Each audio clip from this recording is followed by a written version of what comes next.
भारत और पाकिस्तान के बीच आज खेले जाने वाला एशिया कप का फाइनल मैच दुबई के दुबई इंटरनेशनल क्रिकेट स्टेडियम में खेला जाएगा। लेकिन यहाँ यह बात भी बताना जरूरी है कि यह मैच बहुत महत्वपूर्ण होते हुए भी महत्वहीन है। महत्वपूर्ण क्यों है? क्योंकि यह मैच भारत और पाकिस्तान के बीच में है, जो कभी एक दूसरे के राइवल हुआ करते थे।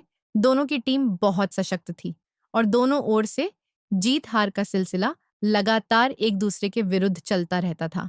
लेकिन ऐसा नहीं था कि कोई भी टीम एक तरफा जीत ही जाएगी। लेकिन आज स्थिति ये नहीं है। पाकिस्तान को भारतीय टीम अपना राइवल ही नहीं मानती। कारण एक ही है कि ना तो पाकिस्तान की टीम इस लायक है, ना ही पाकिस्तान इस लायक है कि उसे अपना प्रतिद्वंद्वी माना जाए। एक नालायक टीम जो एक नालायक देश की है, उसके साथ समानता का व्यवहार करना कहीं से उचित नहीं है। यह समानता के सिद्धांत का अपमान है।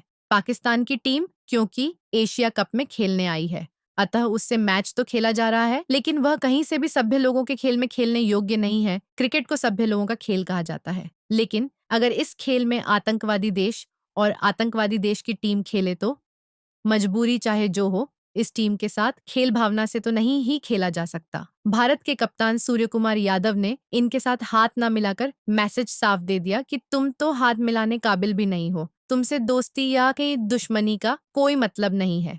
अब मैच की अगर हम बात करें तो पूर्व के मुकाबलों में हम पाकिस्तान को 2 बार हरा चुके हैं और अगर यह तीसरा मुकाबला जो कि इत्तेफाक से फाइनल है तो उसमें भारत की जीत संभावित ही है। लेकिन क्रिकेट अनिश्चितताओं का खेल है। आप यह सोचिए कि अगर किसी कारण से भारत फाइनल का मुकाबला हार जाए तो पाकिस्तानी क्या करेंगे? कुछ तो सीधे अल्लाह मियां के प्यारे हो जाएंगे और कुछ कितने सालों तक मदहोश रहेंगे। इसका हिसाब पाकिस्तानी ही जाने। पहली बात तो यह है कि यह तभी हो सकता है जब वह दिन भारत का काफी खराब दिन हो। हालांकि पिछले मैच में भारत का प्रदर्शन इस तरह था जैसे उसके खराब दिनों में हो सकता है। तमाम फील्डिंग में कैच छोड़े गए, खिलाड़ी भी अच्छी तरह से अपनी प्रतिभा के अनुरूप नहीं खेल पाए। यहाँ तक कि बुमराह जैसा बालर भी 11 रन की औसत से गेंदबाजी करने के बावजूद कोई भी विकेट नहीं ले पाए। कुलदीप यादव का भी यही हाल रहा। उनका भी प्रदर्शन उनके कद के हिसाब से 10/0 का ही रहा।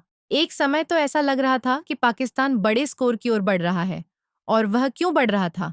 क्योंकि वह खिलाड़ी अच्छा खेल गया, जिसको 0 पर ही कैच छोड़ने के कारण जीवन दान मिला था। तो इस तरह के खराब दिन में भी अपनी प्रतिभा के अनुरूप प्रदर्शन न करने के बावजूद भारत जीत सकता है, तो अपने उरूज पर होने पर तो वह पाकिस्तान की धज्जियां उड़ा सकता है, जैसा कि ही ठीक रहेगा।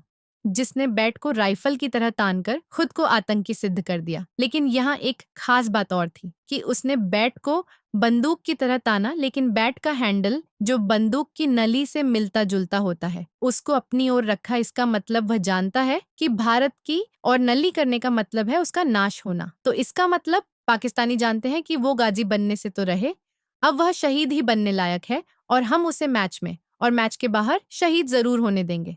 कोई एक दूसरा पाकिस्तानी खिलाड़ी 6 का सिग्नल दे रहा था, जिसका भारतीयों ने गलत अर्थ निकाला कि उसने हमारे 6 राफेल मार गिराए, जबकि वास्तव में वह कहना चाहता था कि भाई हमें छक्का चाहे जितना मारो, हमें छक्का चाहे जितना समझो, लेकिन अपनी ब्रह्मोस मिसाइल को मत मारना, नहीं तो हमारे एयरपोर्ट टूट जाते हैं।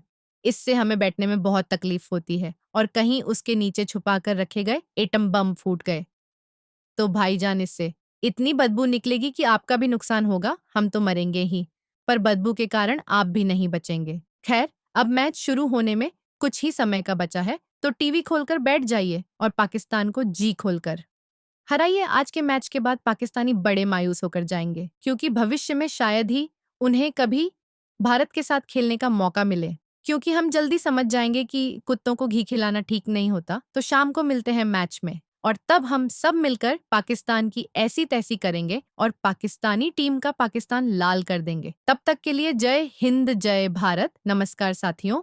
शब्द रंग चैनल को लाइक, सब्सक्राइब और शेयर करते रहें।